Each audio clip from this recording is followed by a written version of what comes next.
Good morning, everyone. Bon matin à tous. Comment ça va ce matin pour notre communauté francophone qui est ici? It's a great pleasure to welcome you to day 2 of our Community Hub Summit. C'est vraiment un plaisir de vous retrouver en ce deuxième jour du sommet sur les carrefours communautaires de l'Ontario. I hope everyone is ready for a full day of hard, and I say hard, but I'm told important work, and I do believe that. A very, very important conversation is shaping up today again.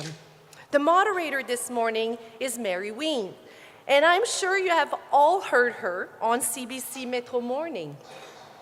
Mary is an award-winning journalist and producer, and it is great that she could join us today. Thank you, Mary, and merci. Also, our panelist, Sheldon Kennedy. Sheldon is a former NHL player who has been instrumental in bringing governments, public and private sector partners together to work collaboratively to influence policy change and improve the way child abuse is handled. And our next panelist, Steve Orsini. Steve was appointed Secretary of the Cabinet, Head of the Ontario Public Service, and Clerk of the Executive Council, and it is a great pleasure to work with him to make Ontario a better place.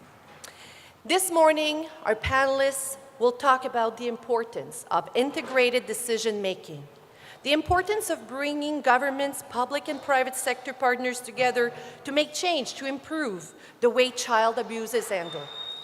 Steve will discuss transformative efforts in the OPS to deliver integrated services to meet the service needs in communities. And we will all be better off for having shared in their vision and experience. So I say have a great session, and thank you for your commitment for building a better world. Merci de votre engagement à l'édification d'un monde meilleur. Have a great day, everyone. Merci.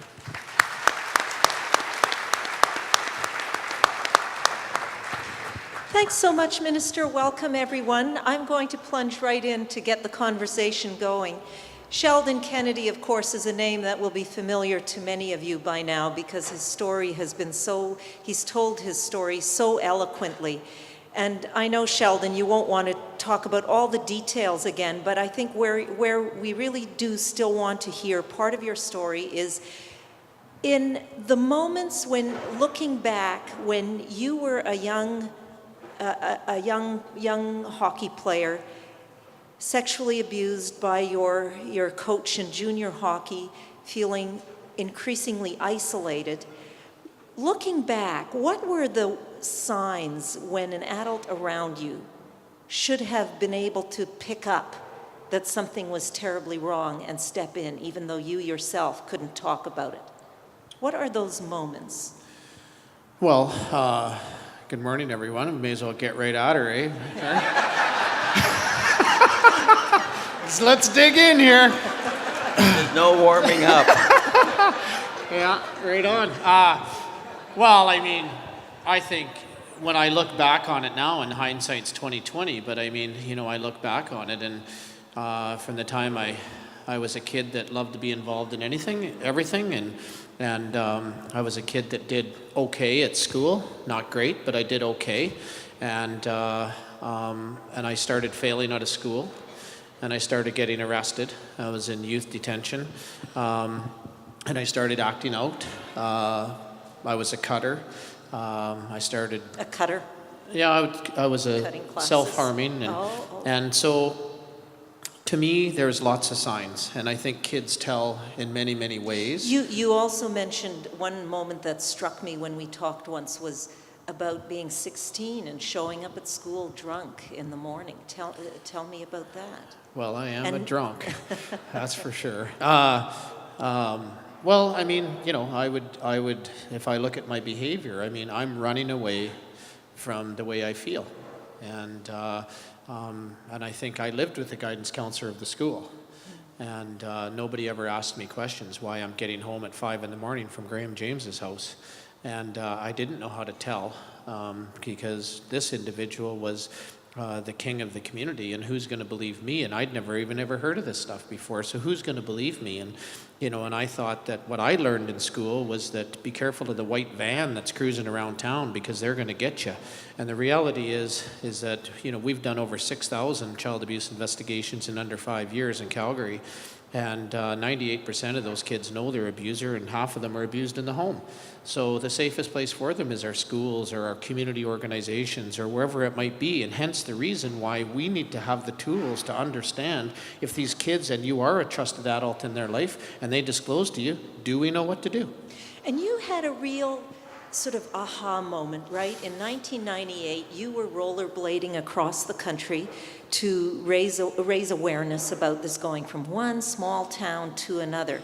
What happened on that trip that made you understand the need for a different approach to child abuse investigations? Well,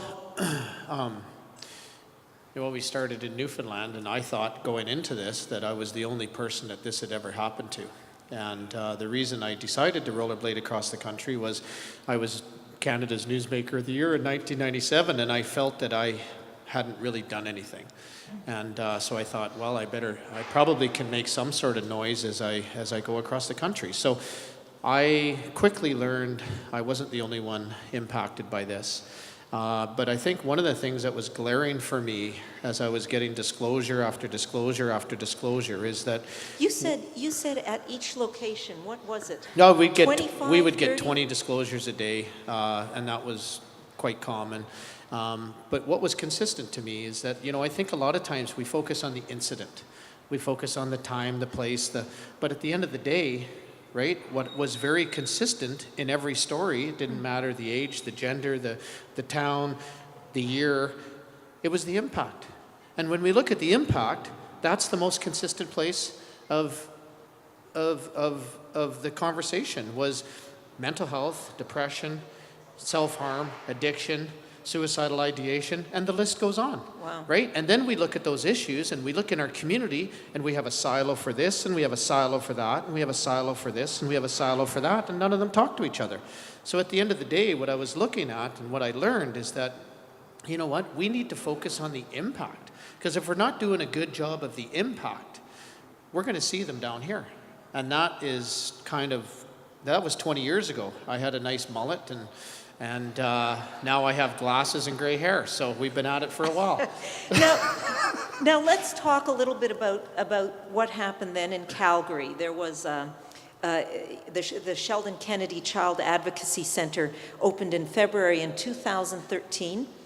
There were 4 founding partners. There was the Calgary Police Service, Calgary Region Child and Family Services, Alberta Health Services, and the Alberta Justice Calgary Crown Prosecutor's Office, all on site. So I want to hear about the morning meetings, but first tell me a little bit about how that came into existence. You're the lead director of that.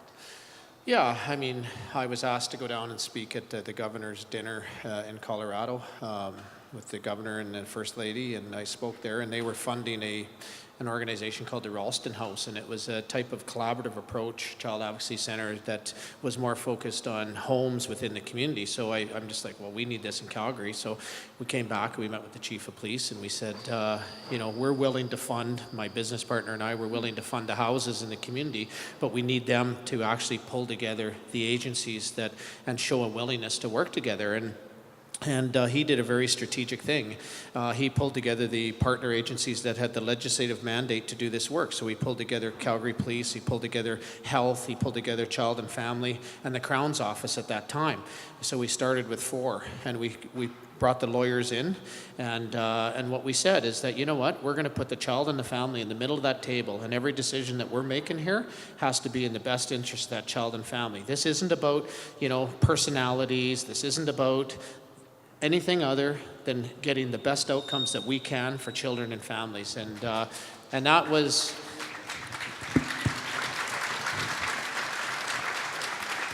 And I can tell you that was probably I think for things like that to happen, the stars had to have aligned.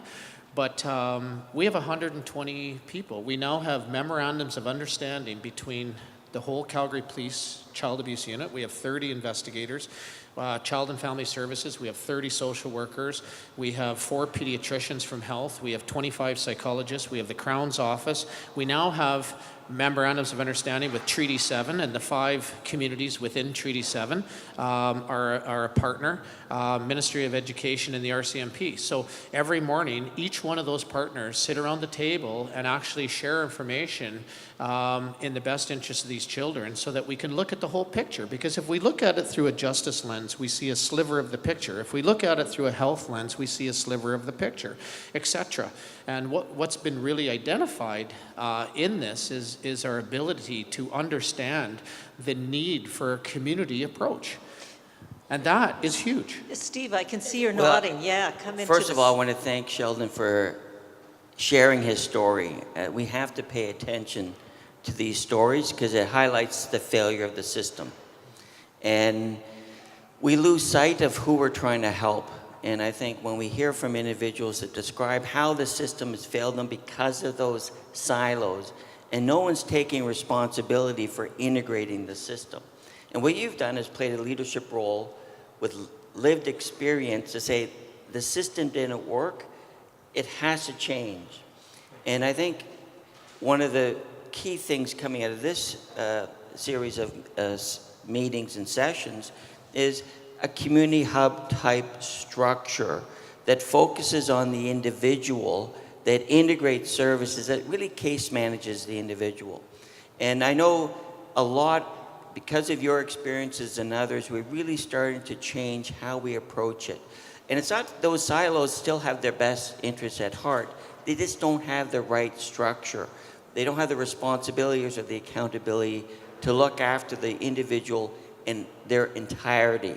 And so stories like yourself and the solutions that you brought forward is really a model for the rest of us to follow. So I want to thank you. Now, Steve, there's a way in which I want to talk about both these aspects of community hubs. One is around how you organize the money. The other one is how you organize the relationships. So why don't we start on the relationship side of things? I read hubs. I read one article that talked about hubs as being networks, that's what you're creating. So what are the principles of a network in a community then? What are some of the principles that you see around organizing a community hub? So I see, I'll leave it to the experts, Karen Petrie and others, but the 3 things I see are hugely important to the critical success factors of anything, whether it's a center or hub or cluster or network, is one, it has to be citizen focused, based on the user needs, not the program delivery area. We have 19 ministries delivering youth programs in the province of Ontario, and that excludes the municipalities. So we have a lot of good intentioned programs, but they're not integrated. So the first thing has to be client-centered. The second thing it has to be is integrative services. Unless they really start to integrate and pull them together, so if you have responsibility for one aspect of an individual, but you know that's necessary but not sufficient, you have to make sure the rest of the services can complement that. And the third one is not every community is the same. Not every neighborhood's the same. And what we're doing is with community hubs, we're case managing a community based on the community needs, based by community participation. But those 3 principles run against the grain of our structure. Talk about that, what it is. Yeah, let's take a step back and talk about the system of government that we have. You called it the Westminster model. Why isn't it working anymore in your mind? I think it has some strengths, but it has some deficiencies. Ministers play an important role. Minister? This might land me in jail. The first thing is, someone has to have responsibility for an area of expertise, so correctional services and public safety, community safety. But what we happen is we've now become specialized linear silos. What we're seeing now is we operate vertically, but we live horizontally. And what we need to do is break out of that. And I'll just give you a simple example of our educational system. If we had a minister responsible for lifelong learning, it might be different than a minister for education, a minister for advanced education, because the student moving through the system, because also the school boards are separate, you move from grade 8 to grade 9, you're in a different world. And then when you move from grade 12 to post-secondary education, again, it's like a whole different regime, and you're not followed through each step. How many here have heard the story of $1 Million Murray?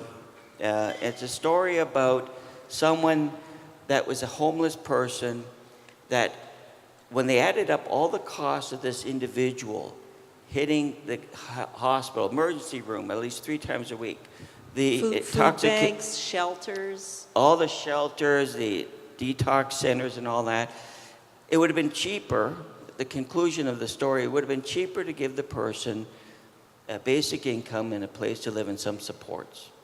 And that's where we lose sight of the individual. And I actually believe it's changing. I think the work that the Community Hubs is doing is bringing together people who are now looking at integrating those services. And we have great examples and leaders that are paving the way. And we need to celebrate people like Sheldon and the work that he's doing in his organization, because it's that lived experience. I'll give you one quick example. Oh, lots of examples, please, yeah. The Center for Social Innovation in Australia has a different model. They're testing it out, where families have gone through crisis, are involved and trained to counsel other families going through crisis. There's so much importance on the lived experience that you need to bring in. So the other element, I would say, you gotta have the individual, the citizen, the patient, the student engaged in the process, defining the problem. Can I give you another example? Yes, and then I want Sheldon to talk about, I know you need to be careful with anything that identifies children, but I want you to talk about one of the cases that you've dealt with at your morning meetings. So sorry, yes, Just one please. other example. In the last year's budget, there was a fundamental change made to our student assistance program. We had 3 programs before, a grant program, a loan program, and tax credits that you'd file and get it a year or 2 or 3 later.